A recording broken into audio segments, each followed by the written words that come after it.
Hi, Rusty Schaefer here for Fretlight Guitars. If you're new to guitar, I'm here today to talk to you about 7 tips that are going to help you along your guitar playing journey.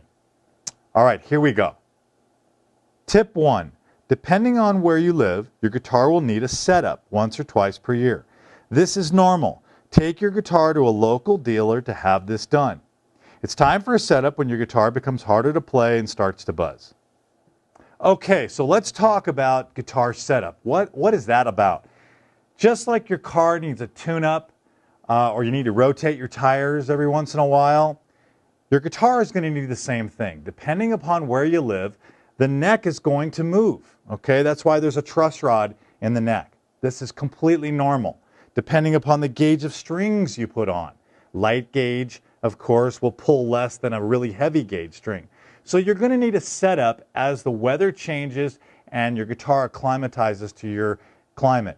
Now you're going to know when you need a setup because the strings will feel a little dull. That's probably a good indication you've gone a few months without changing strings. And also you might hear some buzzing. This guitar is of course set up to play, but you'll know, you'll be forming your chords and you'll hear some buzzing and you'll say, boy, something just doesn't feel right. That's the time to get another setup. So I recommend it at least a couple of times a year. It really depends on where you live. If you live in the East Coast, where you definitely go through seasonal changes, humidity and big temperature drops, 2 to 3 times a year. Not a big deal. Like I said, it's like getting an oil change. If you live in the West Coast, maybe less, maybe a couple times a year. Once your guitar acclimatizes to that dry climate, it's pretty temperate on the West, depending on where you live. That's what setup is all about. Your guitar is built to be adjusted. Tip 2. Depending on how often you play per week, oils from your fingers will eventually dull the strings. It's common to change strings about every 3 months. We recommend 10-gauge strings. After a couple of months of playing, the oils from your fingers are going to tarnish and dull these strings. When you take them out of the package and you restring a guitar, they're really bright and they're vibrant and they're going to dull down. You want to get an electric set of strings. There's a million brands out there. We like Dean Markley. Our Fretlights come with D'Addario. There's all kinds. You just want to try them. You try them what feels good, what sounds good to you. Get electric strings. There are going to be different gauges. Your Fretlight came with 10-gauge strings. That's about a medium gauge string. They make 9s which are really light, and they make 11s and 12s which are really, really thick and very tough for beginners to play. I wouldn't vary from the 10-gauge until you have about 6 months under your belt. Once you start playing chords well and you really start playing this instrument, then you could try different strings. But realize this, when you put a lighter gauge string on, they're going to have to naturally adjust the truss rod because there's less pull on the neck. If you go with an 11 gauge or 12 gauge, a thicker string, they're going to have to adjust it as well because there's more pull on the neck. Again, completely normal, but that's what strings are about. So again, just like an automobile tune-up, you're going to have to change strings 3 or 4 times a year. If you really are playing a lot, you could change strings, every month. Gigging players change strings every couple of weeks. It's just the nature of the beast. Tip 3. Your fingers will be sore from the calluses you build up during the first 30 to 60 days of playing. This is completely normal. Okay, when you first start playing, pressing down these strings, your fingers are gonna hurt. The second day, the third day, they're gonna probably hurt for 30 days. You're gonna build up the calluses on your fingers. Take a look at this picture. So these calluses, of course, are my calluses, and they've been built up over many, many years. You're gonna wanna give up. Don't do it. Your fingers will adjust. You'll build those calluses in about a month, and then you know what? It never hurts again to press down on those strings. If you change gauge of strings, it might, but otherwise you'll be set to go. Tip 4. Experiment with different guitar pickup positions and different amp settings. There is no right or wrong setting. Let your ears be the judge. Okay, let's talk about pickup positions now. On the 421, you have a 5-way selector switch. If you have a 431, you have a 3-way selector switch. Works in principle the same way. You'll notice you have 3 pickups here. This is the humbucker pickup. Humbucker meaning that you've got a hum canceling pickup here, essentially two single coils positioned differently like this. You've got your middle single coil, and you've got your what a lot of people call the rhythm or neck position single coil. The adjustment on these screws, they should be fairly level, these pickups, but some people, you see on this guitar, some people have the bass side lower. They want more of a rhythm, very kind of mellow, mid-rangey, not bright type of sound. And the opposite can be true for, say, the humbucker if you want it. But that's adjustable, so don't worry about that. But let's talk about the pickup positions. So in the rear, you've got the humbucker only. When you go to the second position, you've got these two pickups, a combination. The middle is the middle. Forward to position number 4 is now the middle and the front, or the middle and the rhythm, and all the way forward is just the rhythm. So let's talk about what those are about and what those sound like. So if I'm playing chords, there's my clean. Let's go to the next in-between position. See, it kind of got a little different tonal quality. Let's go to the middle.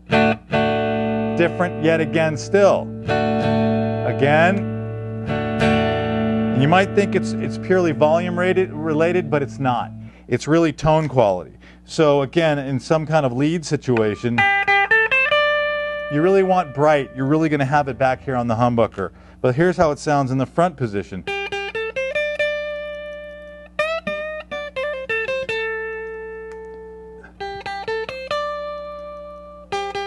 You almost get a quack sound in position 2 and 4. That's the middle.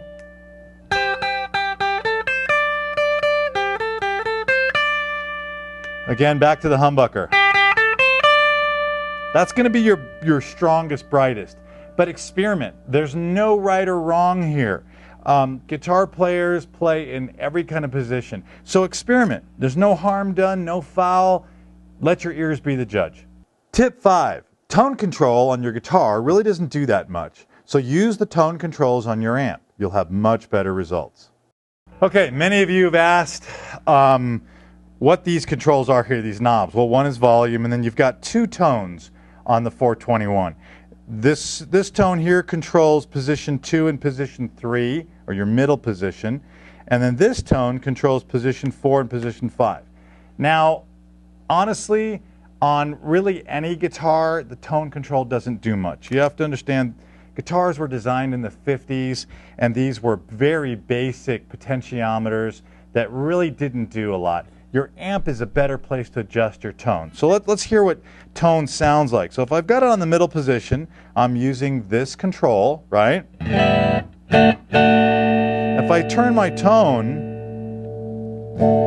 it just muddies it up. And then I'm back to some sort of treble, but I'm not full output. It's not a very good control. And again, it's not a Fretlight, it's all guitars. If you try to play other guitars, you're going to find the tone controls don't work well. So I highly recommend leave those up to 10 and the volume too until you want to control with some volume swell. But you leave all these at 10 or fully clockwise. Control things like tone on your amp. You'll have much better success.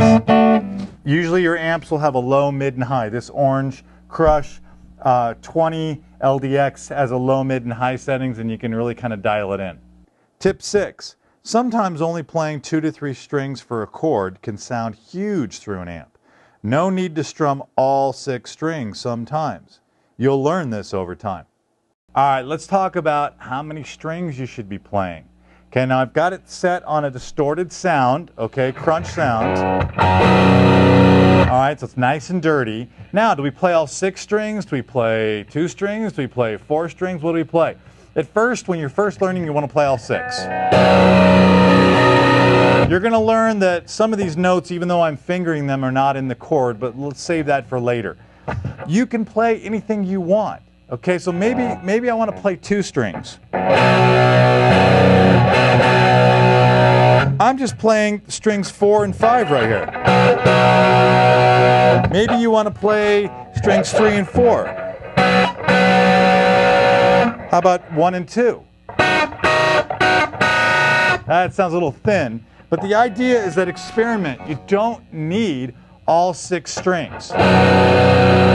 It's okay at first, but you're going to find if you can get in there and pick out a couple of strings, you'll get that same wonderful huge distortion chord sound, but it's going to be really crisp.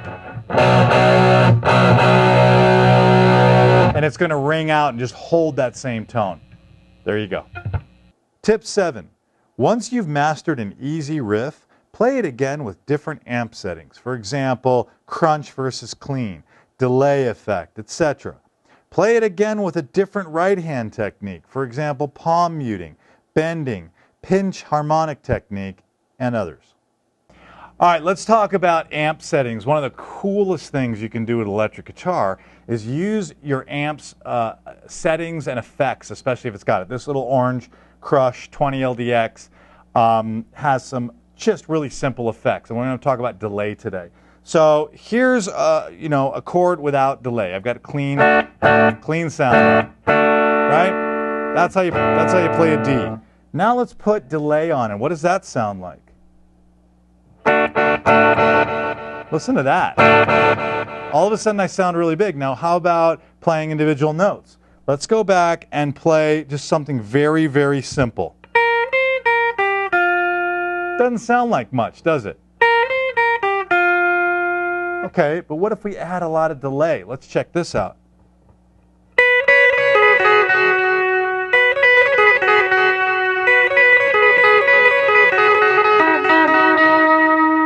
So adding something like delay can make you sound really huge, which is going to make you sound better early on and give you the confidence to keep going.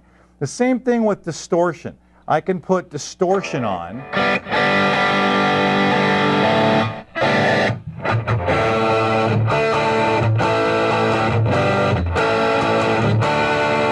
Sounds really big. I can also add delay to that.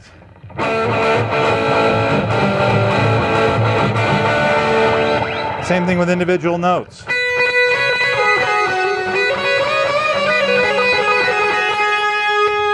And again, you don't have to add that much delay. I can add very little. The beautiful thing about this orange amp is that you just turn a knob, set it to delay, and then it's how much do you want is the other knob. It's fantastic. It's a great way to expand your playing. It's a great way as you're practicing your riffs and you're doing it over and over and over to set your amp to a different setting. See what it sounds like. Take a listen. Experiment. Have fun. That's what music's about. That's what part of this journey is about, is you having fun. If it sounds good to your ears, go for it. Thanks.